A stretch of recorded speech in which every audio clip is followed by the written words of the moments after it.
What's up, you guys? Thank you for clicking on this video. So as you can tell by the title, something that has been going on for a few years now, ever since the 86 subline has started within Studio Series. And I'd say the very first one that we saw that was heavily scalped, and it wasn't even that long, it wasn't even that soon after the Grimlock Leader class came out. It was close to a year after the figure released that we started seeing the prices jump up. Because of just the overall hype that started to build with that figure. But it was kind of weird because it was a slow build-up because the figure was shelf warming at a lot of Walmarts all across America. And out of nowhere, like late 2021, early 2022, the figure just started shooting up in price on the aftermarket. And there was even a little while there where, like late 2022, early 2023, where there were still dudes reporting online that they're still finding 86 Grimlocks at Walmart at like random places all across America. Not a lot, obviously, but still a few Walmarts here and there across the country still having a bunch of Grimlocks shelf warming, whether that be because there's not a lot of collectors in the area or there's just not a big population in the area of children or whatever. So seeing Grimlock, that was basically the first one that shot up in price. And it's really unfortunate because so many people missed out on that. But thankfully, it's getting a reissue early next year in 2025 in Studio Series, which is going to be great. And of course, the G2 blue repaint is coming out as well next year. And there's been other repaints, the Shattered Glass and the yellow G2 repaint, which that one is actually really easy to find. You can find that one for like $45 sealed right now, which is pretty great. But then the other major one, and especially a couple more recent ones that I want to talk about here, Magnus. Last year, like, there wasn't even a chance really to get him. Like, there was a little bit of a pre-order window, but that was about it. It wasn't like Grimlock where you could wait months upon months and he's just sitting at your Walmart and you could get him or whatever.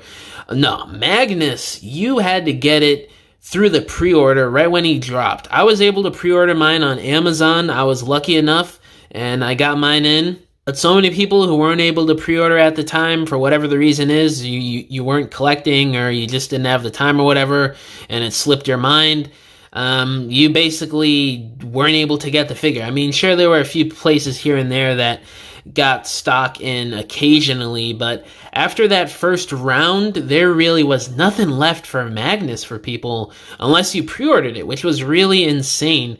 You really don't see that too often. You see it occasionally, but anytime it happens, it's like, damn, like, what, the hype for this thing was freaking insane. Like, y'all are fiending for these figures. So yeah, I'd basically say the second one was Magnus, and that one is a little bit more unexplainable because, like, I mean, obviously we know why it happened, but at the same time, it's like, why didn't Hasbro just produce more so they could make more money and capitalize off of the hype? It's a little weird how that figure was distributed. It didn't seem like it was distributed well at all, honestly.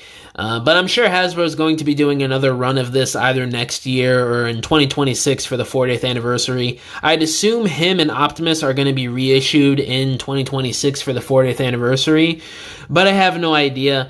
Before we get to Optimus, which is probably the most recent hyped up 86 scalped figure, Hot Rod, he's one that's kind of crept up there recently, the past year or so. It was a part of that first initial wave of the 86 subline in early 2021, and an overall fantastic figure, you know? I have it. It's probably one of my favorite molds that Hasbro has ever done in the Generations line since it started in 2006. It's another interesting one because it's kind of similar to Grimlock. Came out around COVID. There was a lot of time to get this figure for retail, and in a lot of cases below retail. Like, there were places that had this guy on sale for like $20-25 for a while, I'm pretty sure. And I just got him right when he came out. I found him at my local Walmart and I just bought him in store. But recently, the past 6 months to a year especially, if you want to get this guy sealed, you're spending like $60-70 now in some places.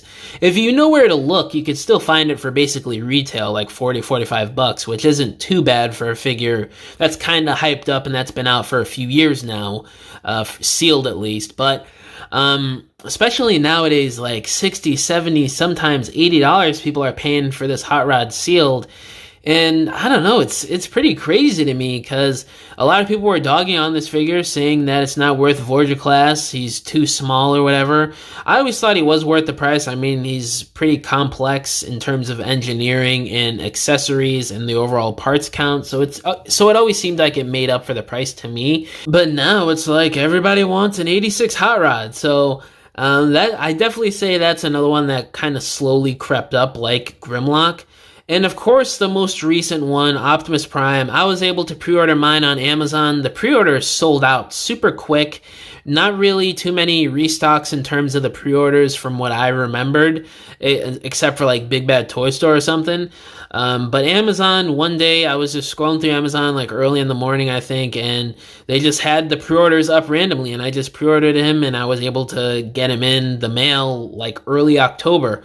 And it's a fantastic figure. I love it. It's definitely making my top 10 of the year, which, by the way, I should be having that video out in about a week or two. It's a bit more straightforward. Again, similar to Magnus.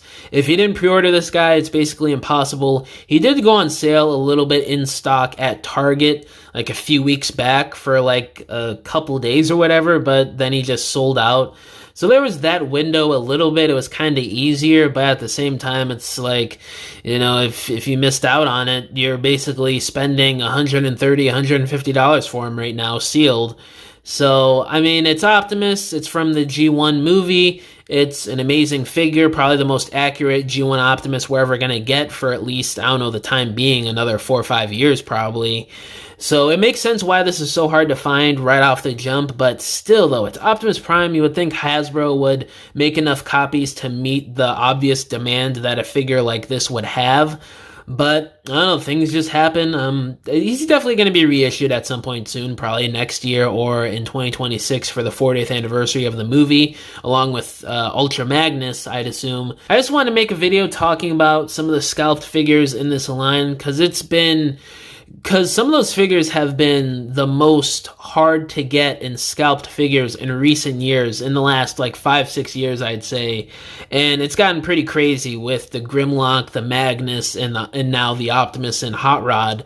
But yeah, guys, let me know down in the comments below. How do y'all feel about some of these figures being scalped? All my social medias are linked down below, including my email if you guys want to hit me about business inquiries, if you want to message me about whatever, or if you want to commission a diorama from me, because I make dioramas for people for their stop motions, photography, or your regular display shelves in your homes. You could either hit me up on any of my social media accounts or just email me and we can work out a deal. But yeah, guys, thank you for watching this video. Catch y'all in the next one. Bye!